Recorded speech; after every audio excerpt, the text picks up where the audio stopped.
Gwawita Leila Kayondo abadde amaze akabanga kanene nnyo nga talabika mu mawulire era wakomeddewo ng'ayogera ku muyimbi aliko ennaku zino Alien Skin.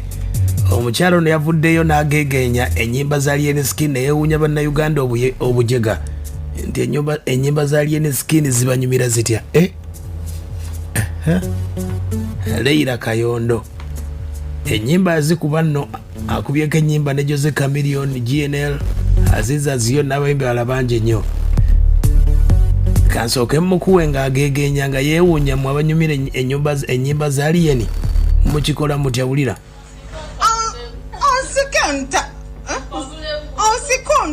Mpabulemu sinakyalaita okutugaza meza nekimanyiddwa mukama nafe nga tuwuliriza onsiko mpabulemu kino kyebayita okutugaza meza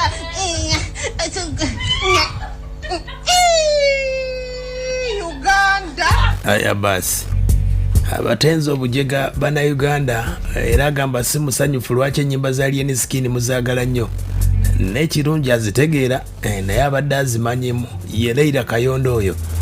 Atamumanyi Leila Kayondo kamukutegeezeko katine be bamu ku bayimbi batandika endondoko yagitandika ndowooza 2007 abajjukira ekibiina bakiyitanga Dream Girls omukulu gwe bayita Pademan ekibiina bakiyita Dream Girls mwalimu Leila oyo waliwo omuwala gwe bayita Lena na Romance ne Anita the Diva ndowooza mumujjukira.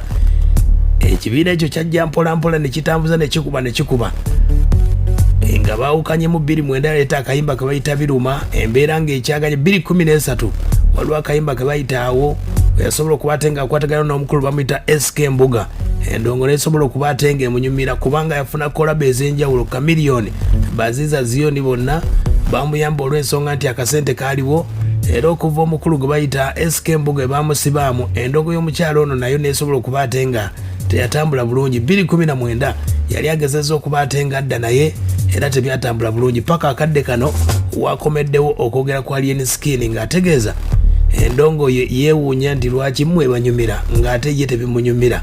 Ye muyimbi oyo gwe bayita Leila Kayondo eyaliko mu Dream Girls we yakoledde egguliro eryo nga n'omuyimbi gwe bayita Alien Skin ye yeefubyeko okuba ate ng'asitula abayimbi bonna gwe boogamba nti baagwa oba baabula lwakuba ndooza Leila Kayondo ono ayinza okuba yanyiizeemu bunyiizi kubanga ekiro ekikesezza olwaleero omukulu Alien Skin abadde mu studio n'omukyala gwe bayita omukyala onooza mumutegeera gwe bayita Diana Nalubega. Omukyala ono azaalibwa Masaka omwalo yakuba akayimba ke bayita Kisumuluzo ka 2 emeka 2007 2005 2 emeka omukyala oyo kagenda bwe kati.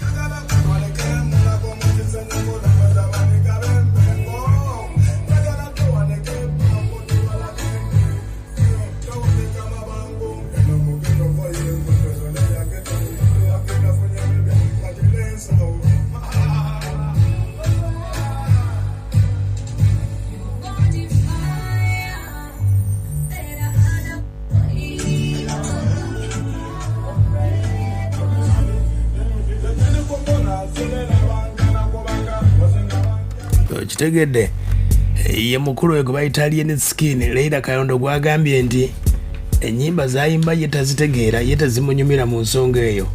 Alien Skin abayimbi nno gwe mwali mutenda nti baaliko bonna bawadde kolabo okudda OS Suna Aziza Ziyoni Young Mulo gwe buli muyimbi yenna gwomanyi nti yali yabula adduka wa Alien Skin okuba ate ng'amuleeta ne Clever gyamukomezaawo agenda kukola konsati nga 4 ogw'omunaana.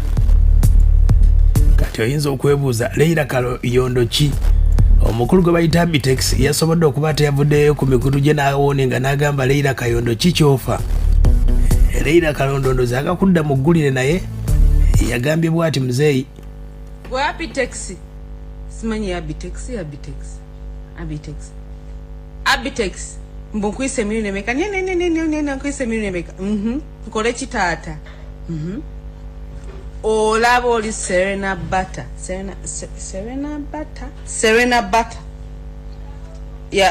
teyayita kati nze atalina hips mpita abendeka nfaako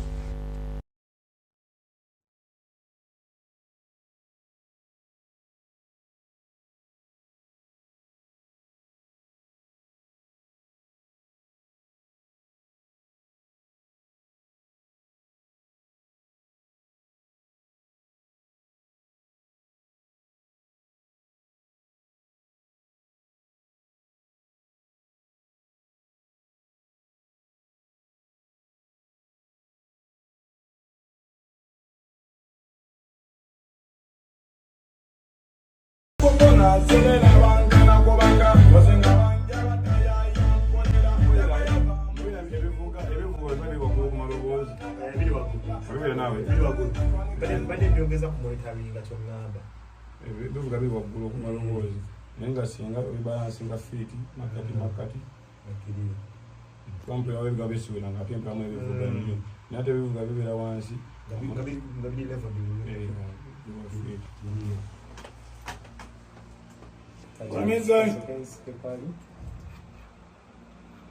Wamezai. Do kola bebe gada la se bia bani ngala do kwataka ndo bele la bele. Nebe ko kwano kwana na nte bali ngala balole kabona ngala. Sebatu kuwamvenyo ninga bika babiri. Chendo chisawe je. No by identifying the music. What do one venyo?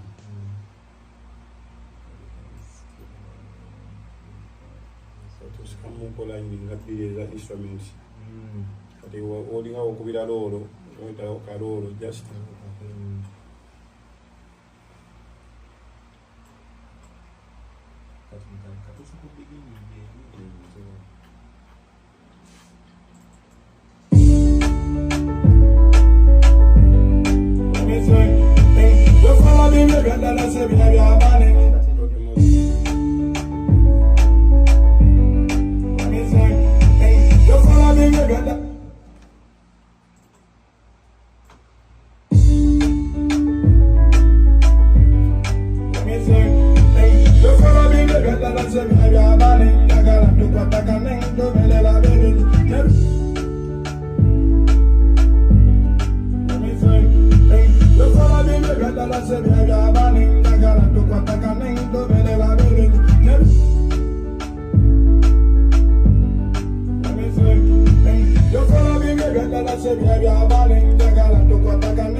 Obengo kota de yo ban namba e.